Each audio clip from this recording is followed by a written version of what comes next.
다섯째 날입니다. 하나님께 붙들라. 달라붙다. 밀착하다. 아하바. 그리고 보편적인 사랑이라고 하는 어절들이 보이는데요. 다섯째 날은 첫 번째 부분에 설명했었던 성공했던 백성들.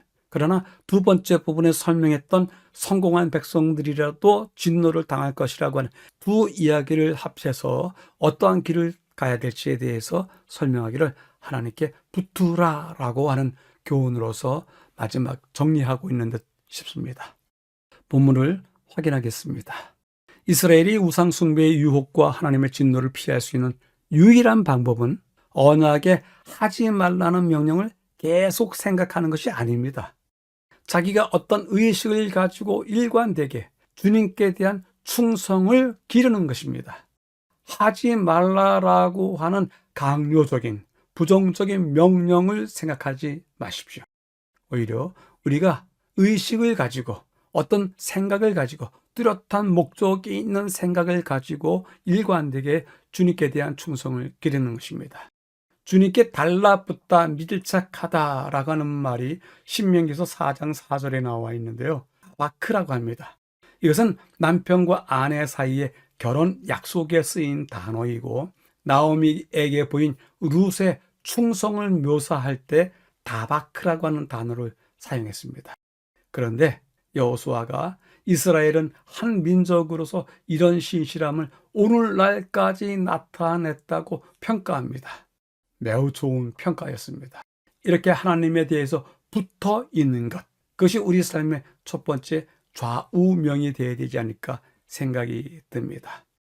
여호수아의 평가가 후했던 것은 아니라고 생각이 드는데요. 이러한 여호수아의 주장이 사사시대 이후에는 더 이상 역사에 나타나지 않습니다. 가운데 부분에서는요, 여호수아는 이스라엘에게 너희 하나님 여호와를 사랑하라라고 권고합니다.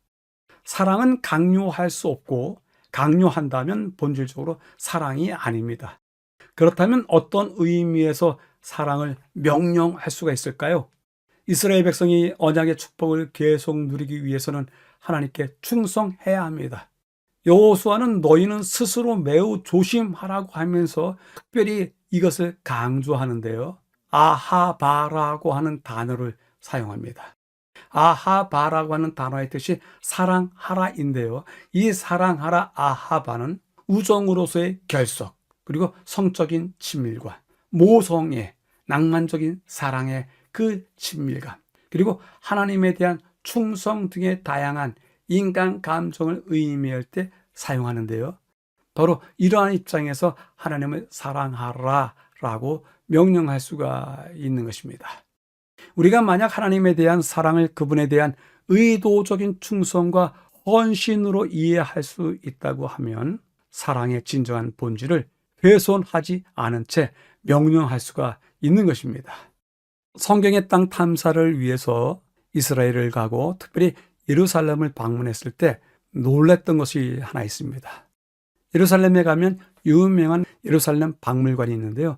그 뜰에 서 있는 조형물입니다. 매우 큽니다. 글자가 2층으로 만들어져 있는데요. 한 층 한 층에 사람 하나만큼의 키가 됩니다. 아주 큰 글자인데요. 어떻게 읽을까요? 바라고 있습니다.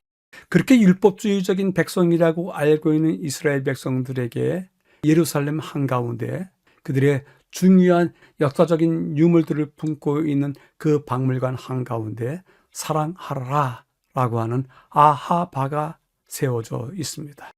그들이 하나님을 사랑하고 그들이 이웃을 사랑하는 그 정신을 그대로 품고 있는 모습을 이 조형물에서 볼 수가 있는 것입니다.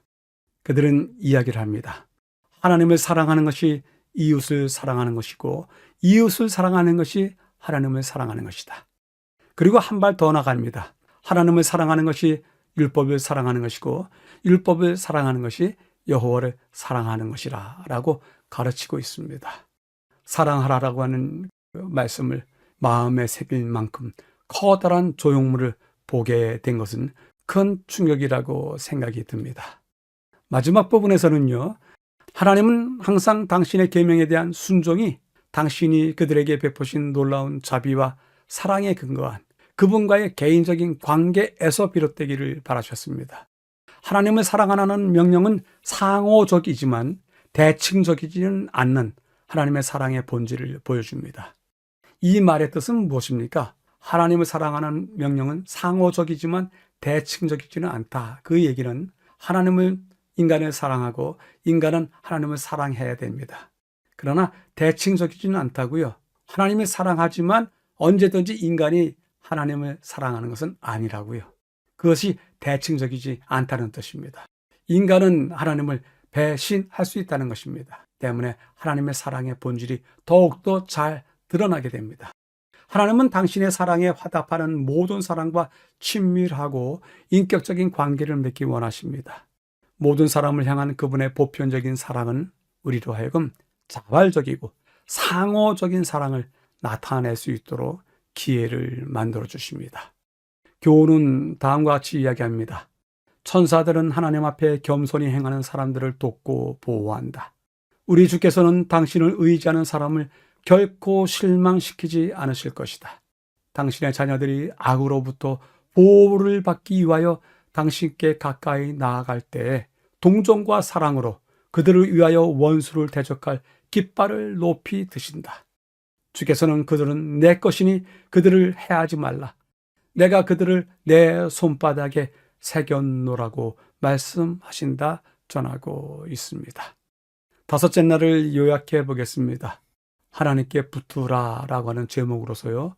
가나안에서 살아가기 위해서 배워야 할 것이 무엇인지 두 가지요. 하나님께 붙는 것 그리고 하나님을 사랑하는 것 가르쳐 왔는데요. 다바크 하나님께 붙으라라고 하는 이야기인데요. 결혼의 약속, 룻의 충성심을 묘사하는 데 사용하였다.